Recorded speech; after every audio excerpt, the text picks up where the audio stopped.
प्रधानमंत्री और भारतीय जनता पार्टी के वरिष्ठ नेता नरेंद्र मोदी ने छत्तीसगढ़ और महाराष्ट्र में रैलियां की। पिछली महाराष्ट्र सरकार पर केंद्र सरकार की विकास परियोजना पर रोक लगाने का आरोप लगाया। कांग्रेस ने अपने घोषणा पत्र पर प्रधानमंत्री की टिप्पणी पर निर्वाचन आयोग से शिकायत की। लोकसभा चुनाव के दूसरे चरण के लिए नाम वापस लेने का समय समाप्त। रक्षा मंत्रालय ने नई दिल्ली में तीनों सेनाओं के पहले सम्मेलन परिवर्तन चिंतन का आयोजन किया। देश में सोने और चांदी के भाव अब तक के सर्वोच्च स्तर पर और Monte Carlo masters tennis tournament में इटली के मैटियो अर्नाल्डी को हराकर टूर्नामेंट के मुख्य ड्रॉ का मैच जीतने वाले सुमित नागल पहले भारतीय बने। समाचार संध्या के साथ मैं चंद्रिका जोशी। लोकसभा चुनाव के दूसरे चरण के लिए नाम वापस लेने का आज अंतिम दिन था। इस बीच चुनाव के पहले चरण के लिए प्रचार लगातार तेज हो रहा है। विभिन्न राजनीतिक दलों के नेता रैलियां और रोड शो कर रहे हैं।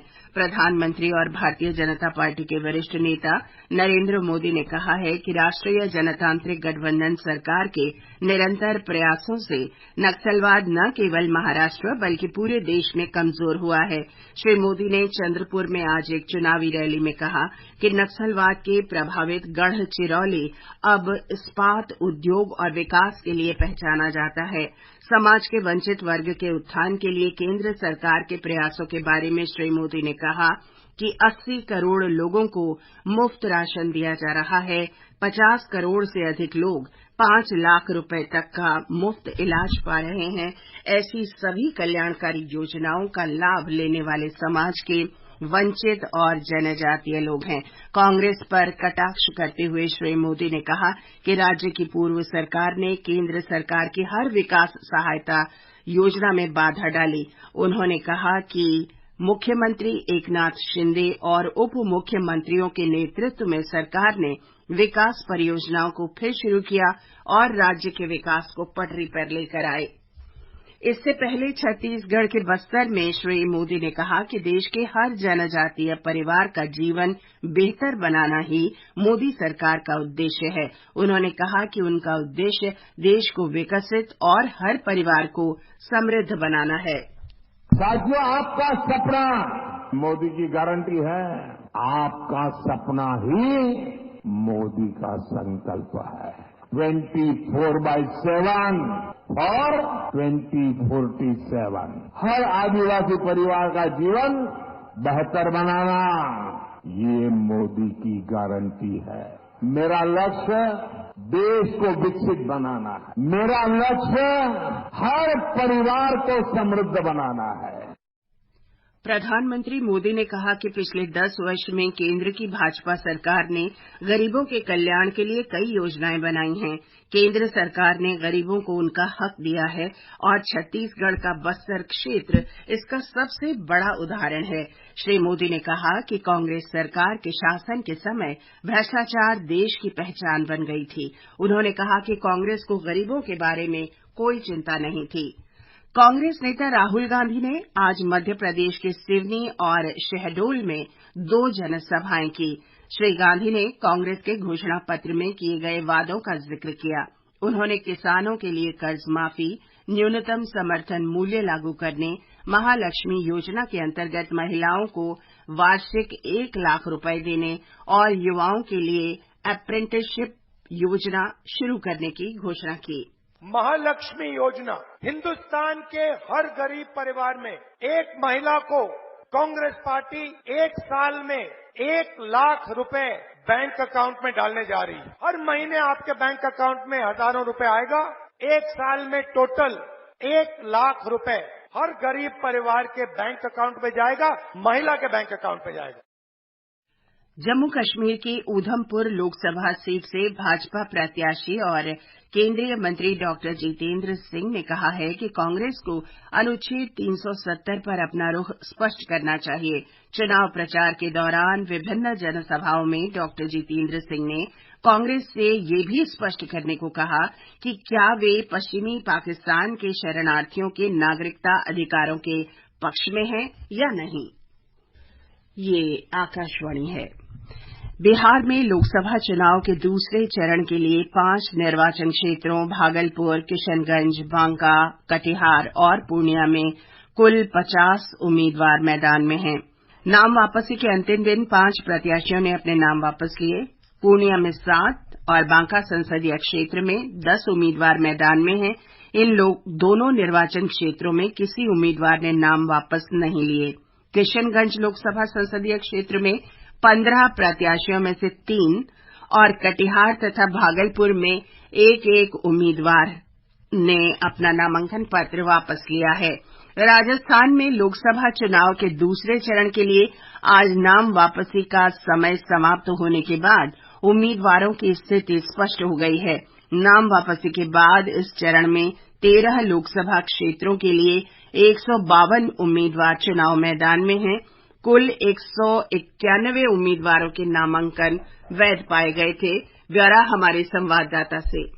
दूसरे चरण में सबसे ज्यादा 18 प्रत्याशी चित्तौड़गढ़ लोकसभा सीट पर हैं, जबकि सबसे कम 7 प्रत्याशी झालावाड़ 12 सीट पर भाग्य आजमा रहे हैं। इस बीच आज कांग्रेस को उस समय बड़ा झटका लगा जब पार्टी की ओर से भारत आदिवासी पार्टी से बांसवाड़ा संसदीय सीट तथा बागीदोरा विधानसभा सीट उपचुनाव में गठबंधन का ऐलान करने के बाद भी उसके प्रत्याशियों ने नाम वापस नहीं लिए। पार्टी ने बांसवाड़ा से अरविंद डामोर तथा बागीदोरा विधानसभा सीट पर उपचुनाव में कपूर सिंह को अपना प्रत्याशी बनाकर नामांकन करवाया था। जितेंद्र द्विवेदी, आकाशवाणी समाचार, जयपुर। असम में लोकसभा चुनाव के दूसरे चरण के मतदान में कुल 61 उम्मीदवार मैदान में हैं। आज एक उम्मीदवार ने अपना नामांकन वापस लिया। इस चरण में 5 सीटों पर मतदान होगा। भाजपा की ओर से राज्य के परिवहन मंत्री परिमल शुक्ला वैद्य और मौजूदा सांसद दिलीप साइकिया और कृपानाथ मल्लाह चुनाव मैदान में हैं। केरल की सभी 20 लोकसभा सीटों पर नाम वापसी का आज अंतिम दिन था। अब कुल 194 उम्मीदवार मैदान में हैं। राज्य में दूसरे चरण में 26 अप्रैल को मतदान होगा। लोक निर्णय 2024 आम चुनावों पर विशेष कार्यक्रम हर शाम 7 बजे से और पुनः प्रसारण रात 9:30 बजे से आकाशवाणी गोल्ड पर। चुनावी गतिविधियों की खबर, देश के हर अंचल पर नजर, विशेषज्ञों की राय और विश्लेषण। दुनिया के सबसे बड़े लोकतंत्र के चुनावी पर्व में सुनिए लोक प्रसारक के साथ लोक निर्णय 2024। ये समाचार हमारी वेबसाइट newsonair.gov.in/hindi और हमारे mobile app news on AIR पर भी उपलब्ध हैं। समाचार संध्या में आपका फिर स्वागत है। कांग्रेस ने पार्टी के घोषणा पत्र के बारे में प्रधानमंत्री और भाजपा के वरिष्ठ नेता नरेंद्र मोदी के बयान को लेकर निर्वाचन आयोग में शिकायत की है।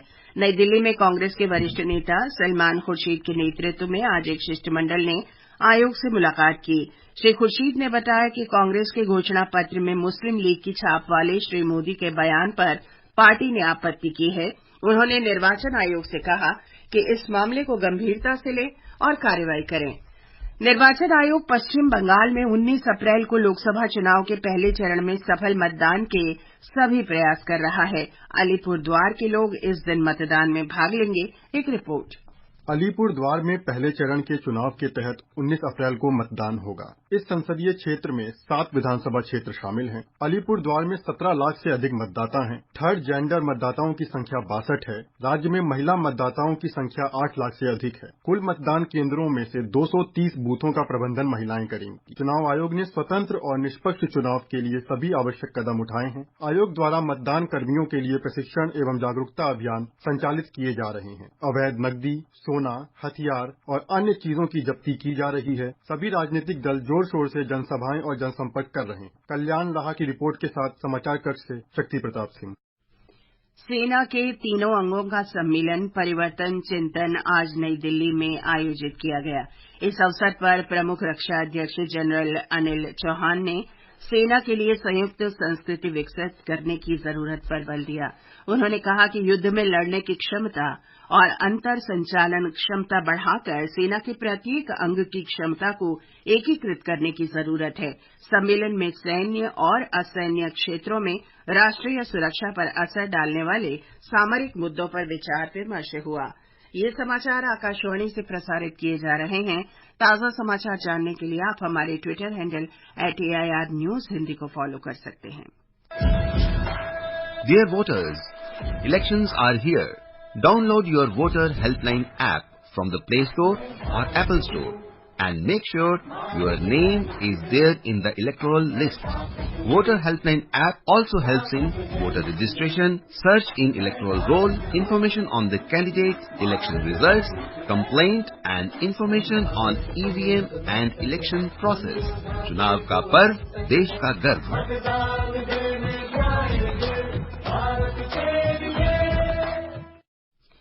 राष्ट्रपति द्रौपदी मुर्मू और उपराष्ट्रपति जगदीप धनखड़ ने चैत्र शुक्लादि, उगादि, गुड़ी पाड़वा, चेटीचंद, नवरेह और सजीबू चेइराओबा की पूर्व संध्या पर देशवासियों को शुभकामनाएं दी हैं।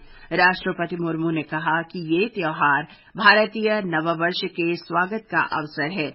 उपराष्ट्रपति जगदीप धनखड़ ने कहा कि अलग अलग नामों से मनाए जाने वाले इन पर्वों का महत्व एक ही है और ये त्योहार भारत के विभिन्न हिस्सों में पारंपरिक नववर्ष का प्रतीक है।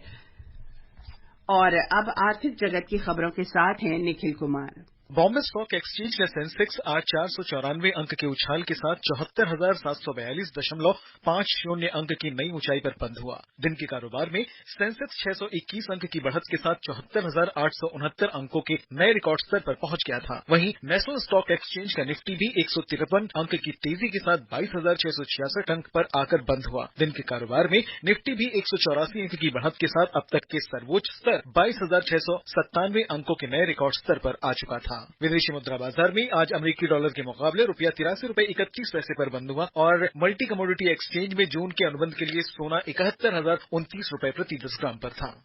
Sumit Nagal ATP Masters Monte Carlo tennis tournament के मुख्य ड्रॉ के पहले दौर का मैच जीतने वाले पहले भारतीय खिलाड़ी बन गए हैं। भारत के शीर्ष वरीयता प्राप्त सिंगल्स खिलाड़ी नागल ने मैथ्यू अर्नाल्डी को 5-7, 6-2, 6-4 से पराजित किया। दूसरे दौर में अब उनका सामना डेनमार्क के हॉलगर रने से होगा। और अंत में मुख्य समाचार एक बार फिर। प्रधानमंत्री और भारतीय जनता पार्टी के वरिष्ठ नेता नरेंद्र मोदी ने छत्तीसगढ़ और महाराष्ट्र में रैलियां की। पिछली महाराष्ट्र सरकार पर केंद्र सरकार की विकास परियोजना पर रोक लगाने का आरोप लगाया। कांग्रेस ने अपने घोषणा पत्र पर प्रधानमंत्री की टिप्पणी पर निर्वाचन आयोग से शिकायत की। लोकसभा चुनाव के दूसरे चरण के लिए नाम वापस लेने का समय समाप्त। रक्षा मंत्रालय ने नई दिल्ली में तीनों सेनाओं के पहले सम्मेलन परिवर्तन चिंतन का आयोजन किया। देश में सोने और चांदी के भाव अब तक के सर्वोच्च स्तर पर। और Monte Carlo masters tennis tournament में इटली के मैथ्यू अर्नाल्डी को हराकर टूर्नामेंट के मुख्य ड्रॉ का मैच जीतने वाले सुमित नागल पहले भारतीय बने।